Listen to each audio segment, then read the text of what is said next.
Hi guys, it's Amy Z, and I'm going to show you how you can animate your Chimera for the Animal Adaptations project.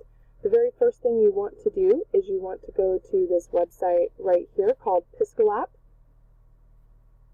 And once you get there, you'll see a screen that looks like this. And it's very tempting to people to just go and click this yellow button right here that says Create a Sprite, but that is not what you want to do. You actually want to go all the way up here in the tippy top corner where it says Login, and you're going to click on Login. And then if you have a Google account, it'll already find that for you. It's pretty nice like that. And you're going to pick the Google account that you would like to use. After you select your Google account, you're going to be in the space in Piscolap called My Gallery.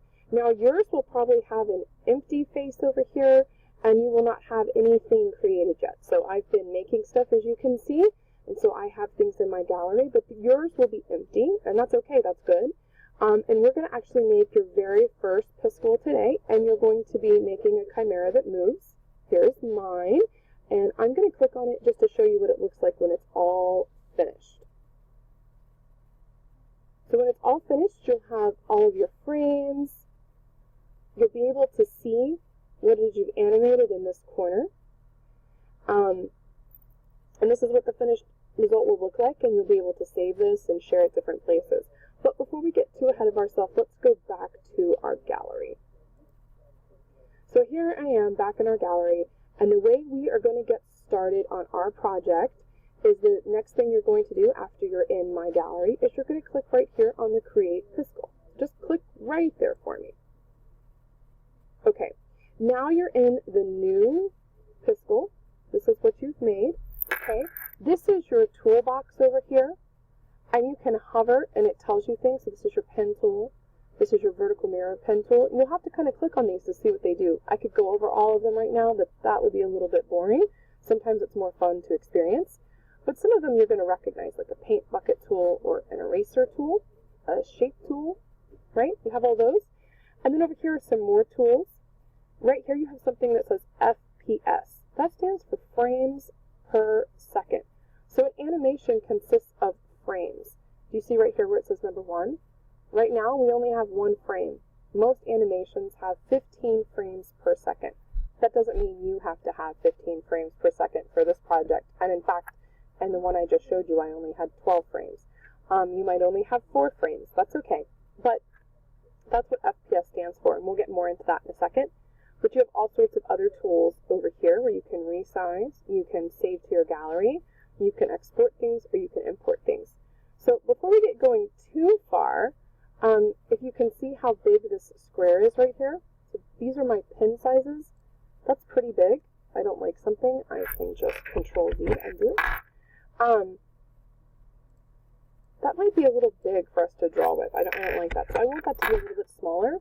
So what I'm going to do is I'm going to resize. The very first thing you're going to do is you're going to click right here where it says resize. And where it says 32, 32, you're going to change it to 64, 64. And if these two are clicked, it'll do it for you automatically.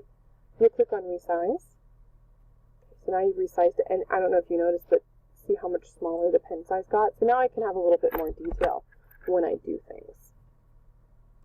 So the very first thing you want to do is you want to draw your first frame, and this is going to be where your Chimera is to begin with. I like to start with a background color. I'm going to do my bee kitty, and so in the bee kitty, of course, the background is blue because it's the sky, so I'm going to start with that. And then I'm going to draw my bee kitty, and I'm going to start with the color black, and I'm going to give the bee kitty a head, and then I'm going to give the bee kitty a body, and they look a little too far apart, so try that again. You know what, that's still going to work, because I am just going to do this. Maybe a little triangle ear.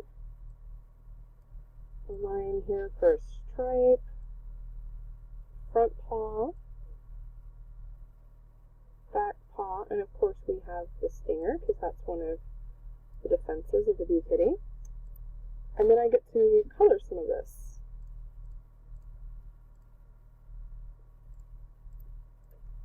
Pick a yellow. And so I'm going to keep working. I'm going to draw my bee kitty, and then I'm going to draw a flower to go along with my bee kitty. And I'm going to pause it because it's not that interesting to watch. Okay, so here I am, and I finished drawing my bee kitty, and I have a flower, and now I'm ready to make a new frame, and I'm ready to start animating. So there's two ways you can make a new frame. The first one is you can click right here where it says Add New Frame, and this gray checkerboard means that it's transparent, and you can see it's showing me frame 1 has the bee kitty, and frame 2 has transparent. If I click on this little onion, do you see that? It lets me see a shadow of what's on frame 1. So you see, now I can see a shadow. And if I wanted to, I could just trace everything. And that's what a lot of people do. You can see that that might take a lot of time, right? So another option, if you don't want to keep the frame, you just click on the garbage can, is if you hover over it, there's two little pieces of paper, and it says duplicate this frame. So I'm going to click on duplicate the frame, and now frame 1 and frame 2 look exactly the same, right? So that's actually kind of good. And now I can actually manipulate this. So one of the really cool things you can do to manipulate stuff, I'm getting ready to show you right now. So down here in your toolbox is a lasso tool, okay? And it tells you that there's certain things you can do with it. If you Control C, you can copy things, Control V, you can paste. But we're actually going to focus on the bottom option, the Shift option. So you're going to click on your lasso tool, and you're going to draw around the object you would like to manipulate. So in this case, I've drawn around the bee kitty. Now you see it's a shadow. I'm going to push down on the Shift button on my keyboard. Now you can't see me do that. You have to trust that I'm doing it. But I'm holding down on Shift, and then I click, and I move the bee kitty somewhere else. And I let go, and then I click over here, and I've actually moved the bee kitty. Do you see that? Isn't that cool? Oops.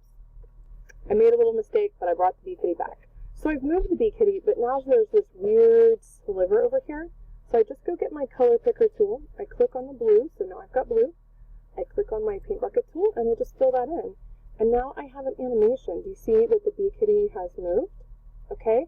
And then I could just keep repeating that. So what I would do is I would say duplicate this frame. Okay, I'm on the third frame. I'm going to get my lasso tool. I'm going to draw. Whoops. Let's try it again. I'm going to draw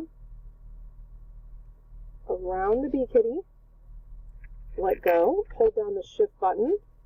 Click. And move the bee kitty. Click off to the side. Then I've already got the blue. And so I can continue to do that to move the bee kitty wherever I want. Alright? So I'm going to make a few more frames and then show you a few more things. Okay, as you can see, now I have 6 frames. I've got my bee kitty Chimera moving all around. But now I would like for the bee kitty to pick up a little bit of pollen. Okay? So I'm going to click right here, duplicate this frame. Click on my lasso tool. Draw a lasso around the bee kitty. Hold down the Shift button. Move the bee kitty slightly. And I hope by this point you kind of see where I'm going to have to kind of redraw a few things, right? That happens sometimes, not a big deal. So all I do is just start redrawing the things that need to be redrawn or removing things. And see, I don't even have to use the eraser tool if I just use the color that I was using, which is what I like to do. Just kind of saves you stuff, I think.